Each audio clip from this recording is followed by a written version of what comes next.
slishing and a splashing over the horizon. What can it be? The pilgrims sailed the sea to find a place to call their own. In their ship Mayflower, they hoped to find a better home. They finally knocked on Plymouth Rock, and someone said, "We're there." It may not look like home, but at this point I don't care. Oh, they were missing Mother England. They swore their loyalty until the very end. Anything you say, King, it's okay, King. You know it's kinda scary on your own. Gonna build a new land the way we planned. Could you help us run it till it's grown? They planted corn, you know, they built their houses one by one. And bit by bit they worked until the colonies were done. They looked around, yeah, up and down, and someone said, "Hooray! If the king could only see us now, he would be proud of us today." They knew that now they'd run their own land. But George III still vowed he'd rule them to the end. Anything I say, do it my way now. Anything I say, do it my way. Don't you get to feeling independent, 'cause I'm gonna force you to obey. He taxed their property, he didn't give them any choice. And back in England, he didn't give them any voice. That's called taxation without representation, and it's not fair. But when the colonies complained, the king said, "I don't care." He even has the nerve to tax our cup of tea. To put it kindly, King, we really don't agree. Gonna show you how we feel. We're gonna dump this tea and turn this harbor into the biggest cup of tea in history. They wanted no more Mother England. They knew the time had come for them to take command. It's very clear you're being unfair, King. No matter what you say, we won't obey. Gonna hold a revolution now, King, and we're gonna run it all away with no more king. We're gonna elect a president. No more king. He's gonna do what the people want. No more king. We're gonna run things our way. No more king. Nobody's gonna tell us what to do. Rocking and a rolling, slishing and a splashing over the horizon. What can it be? Looks like it's going to be a free country.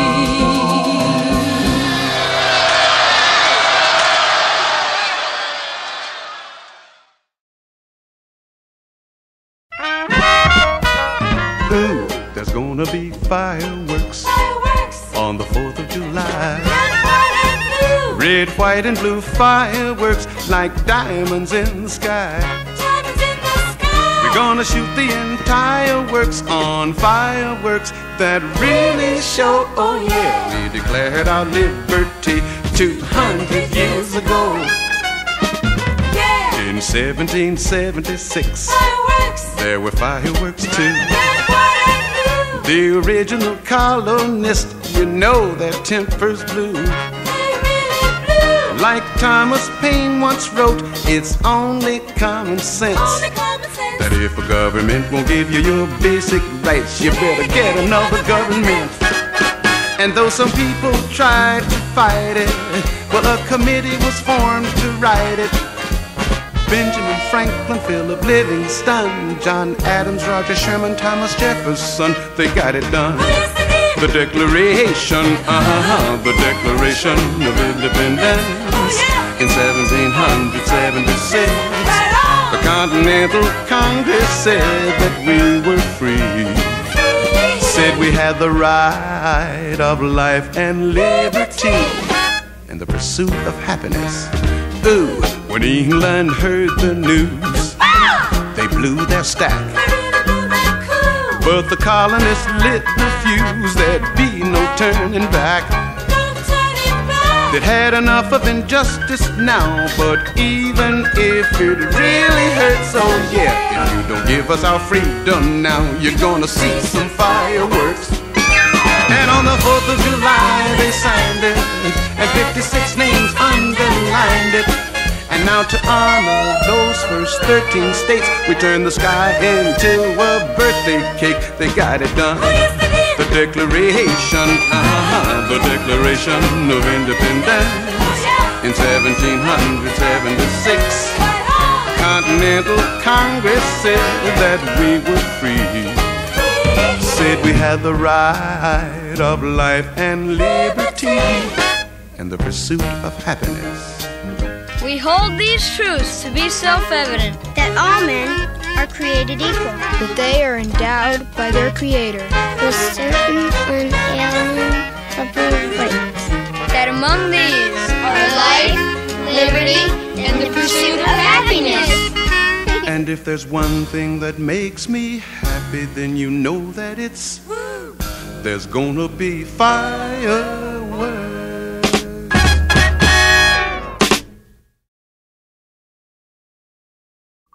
The British are coming! The British are coming! Now the ride of Paul Revere set the nation on its ear, and the shot at Lexington heard round the world. When the British fired in the early dawn, the War of Independence had begun. The die was cast, the rebel flag unfurled, and on to Concord marched the foe to seize the arsenal. There you know, waking folks searching all around, till our militia stopped them in their tracks. At the old North Bridge we turned them back and chased those redcoats back to Boston town. And the shot heard round the world was the start of the revolution. The Minutemen were ready on the move. Take your powder, take your gun, report to General Washington. Hurry men, there's not an hour to lose. Now at famous Bunker Hill, even though we lost, it was quite a thrill. The rebel Colonel Prescott proved he was wise, outnumbered and low on ammunition. As the British stormed his position, he said, hold your fire till you see the whites of their eyes. Though the next few years were rough, General Washington's men proved they were tough. Those hungry, ragged boys would not be beat. One night they crossed the Delaware, surprised the Hessians in their lair, and at Valley Forge they just bundled up their feet. Now the shot heard round the world was the start of the revolution. The Minutemen were ready on the move. Take your blanket, take your sun, report to General Washington. We've got our rights and now it's time to prove. Well, they showed such determination that they won the admiration of countries across the sea like France and Spain, who loaned the colony ships and guns and put the British on the run, and the Continental Army on its feet again.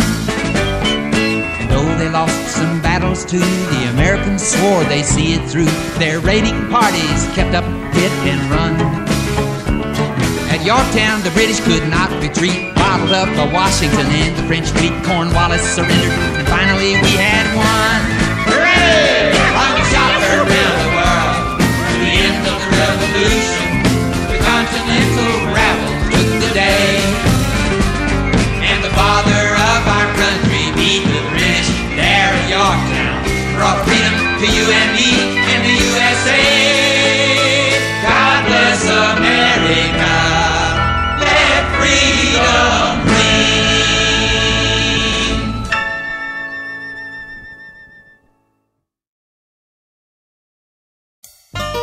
Hey, do you know about the USA? Do you know about the government?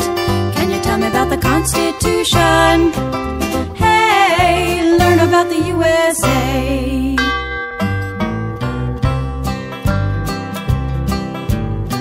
In 1787, I'm told our founding fathers did agree to write a list of principles for keeping people free. The USA was just starting out, a whole brand new country, and so our people spelled it out, the things that we should be. And they put those principles down on paper and called it the Constitution. And it's been helping us run our country ever since then. The first part of the Constitution is called the Preamble and tells what those founding fathers set out to do. We the people, in order to form a more perfect union, establish justice, ensure domestic tranquility, provide for the common defense, promote the general welfare, and secure the blessings of liberty to ourselves and our posterity. Do ordain and establish this Constitution for the United States of America. In 1787, I'm told, our founding fathers all sat down and wrote a list of principles that's known the world around.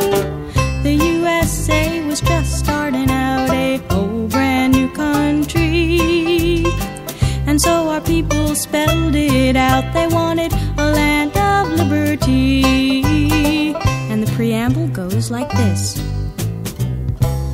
We the people, in order to form a more perfect union, establish justice, ensure domestic tranquility, provide for the common defense, promote the general welfare, and secure the blessings of liberty to ourselves and our posterity. Do ordain and establish this Constitution for the United States of America, for the United States of America.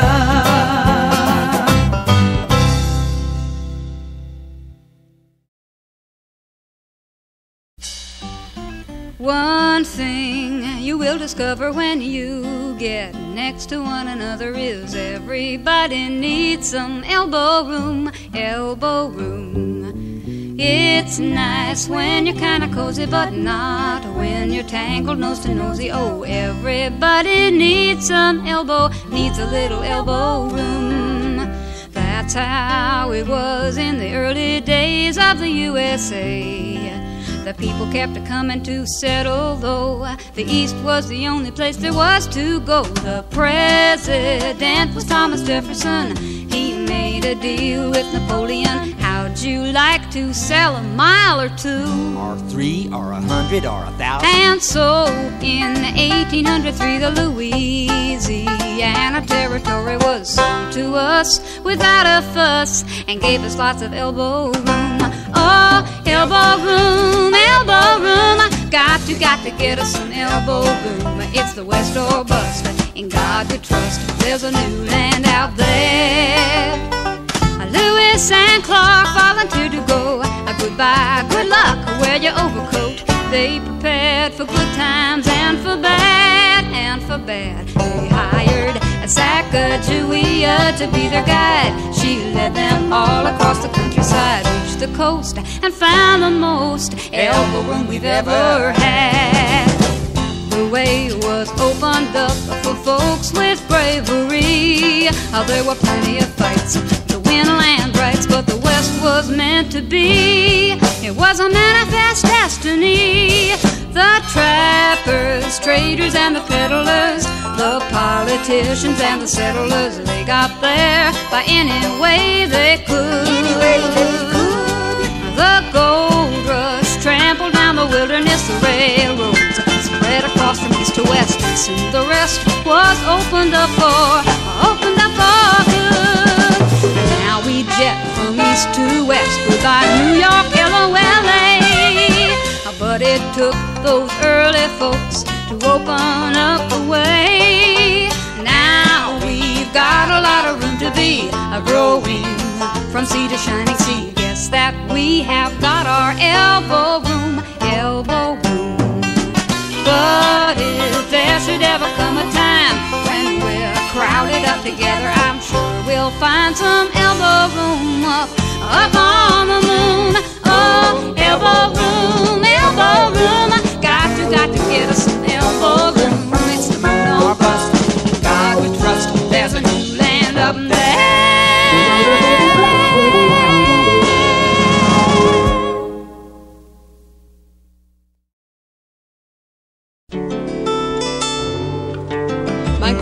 mother came from Russia, a satchel on her knee. My grandfather had his father's cap he brought from Italy. They'd heard about a country where life might let them win.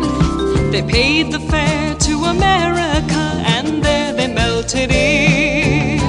Lovely Lady Liberty with her book of recipes, and the finest one she's got is the Great American Melting Pot, the Great American Melting Pot. America was founded by the English, but also by the Germans, Dutch, and French. The principle still sticks, our heritage is mixed. So any kid could be the president. You simply melt right in. It doesn't matter what your skin, it doesn't matter where you're from or your religion. You jump right into the Great American Melting Pot, the Great American Melting Pot. Ooh, what a stew, red, white, and blue. America was the new world and Europe was the old. America was the land of hope, or so the legend told. On steamboats by the millions in search of honest pay, those 19th century immigrants sailed to reach the USA. Lovely Lady Liberty with her book of recipes, and the finest one she's got is the Great American Melting Pot, the Great American Melting Pot. What good ingredients, liberty and immigrants, they brought their country's customs, their language and their ways. They filled the factories to the soil, helped build the USA. Go on and ask your grandma, hear what she has to tell. How great to be American and something else as well.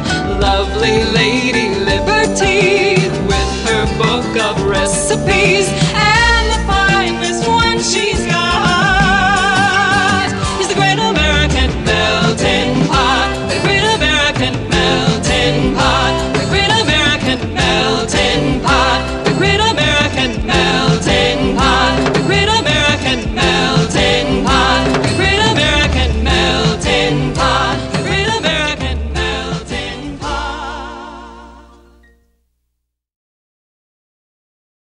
Mother Necessity with her good intentions, where would this country be without her inventions? Oh, things were rotten in the land of cotton until Whitney made the cotton gin.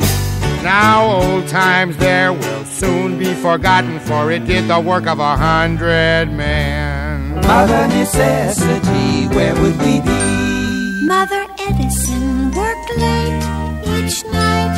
It went well until the fading light. Little Thomas Alva Edison said, I'll grow up to be a great inventor, and I'll make a lamp to help my mommy see. Wowee! What an excellent application of electricity.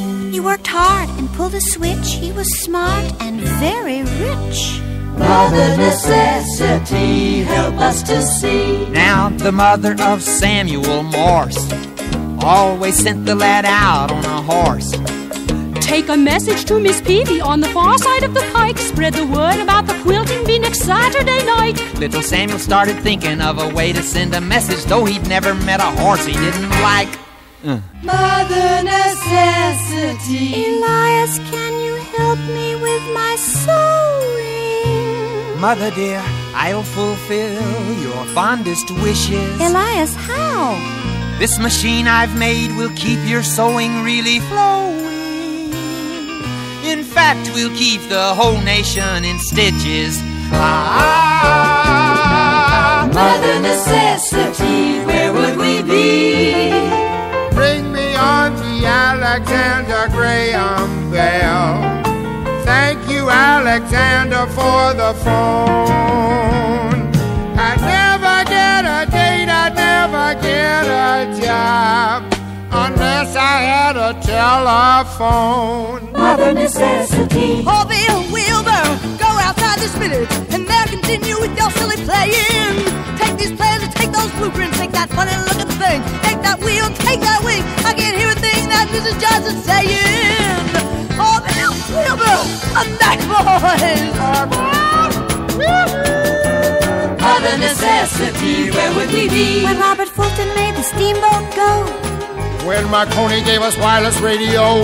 When Henry Ford cranked up his $5 note. When Samuel Slater showed us how the factories go. And all the iron and all the coal and steel and Yankee, don't you know they made this country really grow, grow, grow, grow. With Mother necessity, and where would we be without the inventions of your progeny?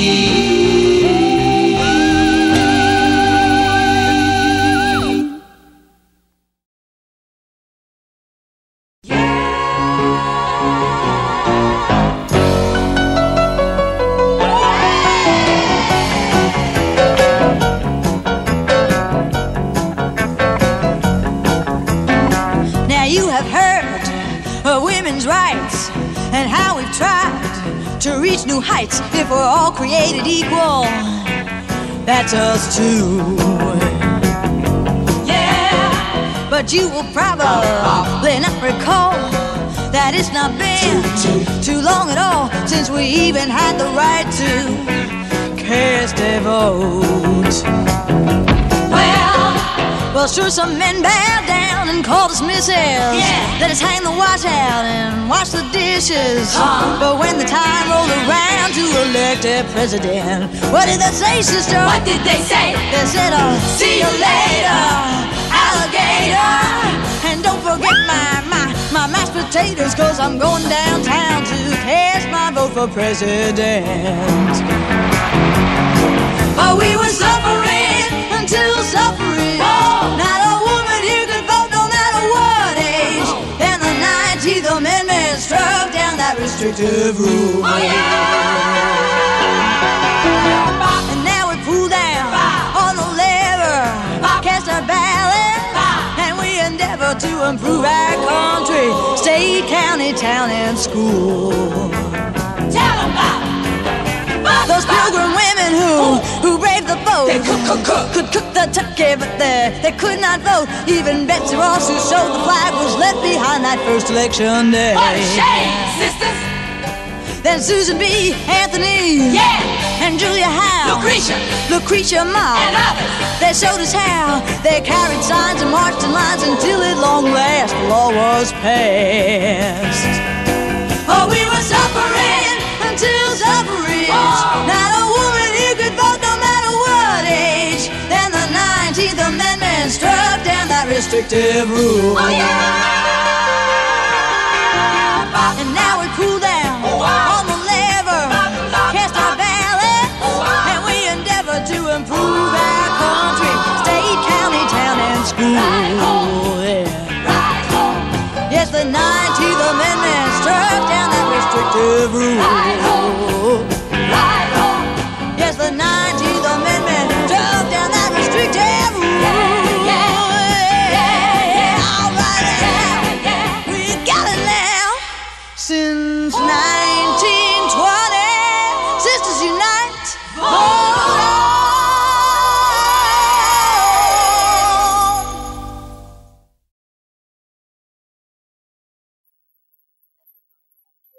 Woo, you sure gotta climb a lot of steps to get to this Capitol building here in Washington. Well, I wonder who that sad little scrap of paper is. I'm just a bill, yes, I'm only a bill, and I'm sitting here on Capitol Hill. Well, it's a long, long journey to the capital city. It's a long, long wait while I'm sitting in committee, but I know I'll be a law someday. At least I hope and pray that I will, but today I am still just a bill. Gee, Bill, you certainly have a lot of patience and courage. Well, I got this far. When I started, I wasn't even a bill. I was just an idea. Some folks back home decided they wanted a law passed, so they called their local congressman, and he said, "You're right, there ought to be a law." And he sat down and wrote me out and introduced me to Congress, and I became a bill. And I'll remain a bill until they decide to make me a law. I'm just a bill, yes, I'm only a bill, and I got as far as Capitol Hill. Well, now I'm stuck in committee, and I'll sit here and wait while a few key congressmen discuss and debate whether they should let me be a law. I hope and pray that they will, but today I am still just a bill.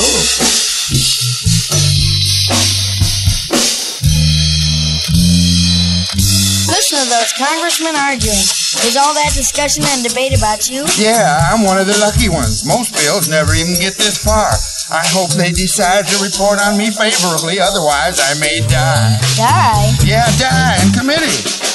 Oh, but it looks like I'm gonna live. Now I go to the House of Representatives and they vote on me. If they vote yes, what happens? Then I go to the Senate and the whole thing starts all over again. Oh, no. Oh, yes. I'm just a bill, yes, I'm only a bill, and if they vote for me on Capitol Hill, well then I'm off to the White House where I'll wait in a line with a lot of other bills for the president to sign, and if he signs me then I'll be a law. How I hope and pray that he will, but today I am still just a bill. You mean even if the whole Congress says you should be a law, the president can still say no? Yes, that's called a veto. If the president vetoes me, I have to go back to Congress and they vote on me again, and by that time it's over. By that time, it's very unlikely that you become a law. It's not easy to become a law, is it? No. But how I hope and pray that I will, but today I am still just a bill. He signed your bill, now you're a law. Oh, yes.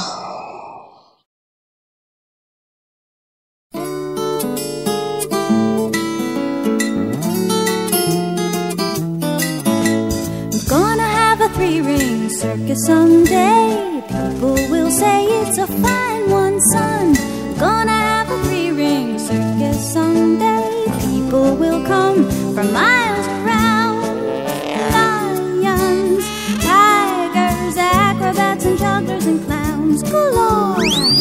Tightrope walkers, pony riders, elephants and so much more.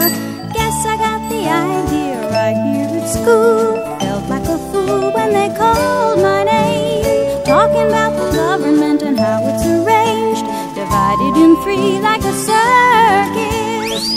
Ring one, executive. Two is legislative, that's Congress. Ring three, judiciary. See, it's kinda like my circus. Step right up and visit ring number one. The show's just begun, meet the president. I am here to see that the laws get done. The ringmaster of the government. On with the show! Hurry, hurry, hurry to ring number two. See what they do in the Congress. Passing laws and juggling bills. Oh, it's quite a thrill in the Congress. Focus your attention on ring number three. The judiciary's in the spotlight. The courts take the laws and they tame the crimes, balancing the wrongs with your rights. No one part can be more powerful than any other is. Each controls the other, you see, and that's what we call checks and balances. Well, everybody's act is part of the show, and no one's job is more important. The audience is kinda like the country, you know, keeping an eye on their performance. Ring one, executive. Two is legislative, that's Congress. Ring three, judiciary. See, it's kinda like my circus. my circus. I'm gonna have a 3-ring circus someday. People will say it's a fine one, son. But until I get it, I'll do my thing. With government, it's got 3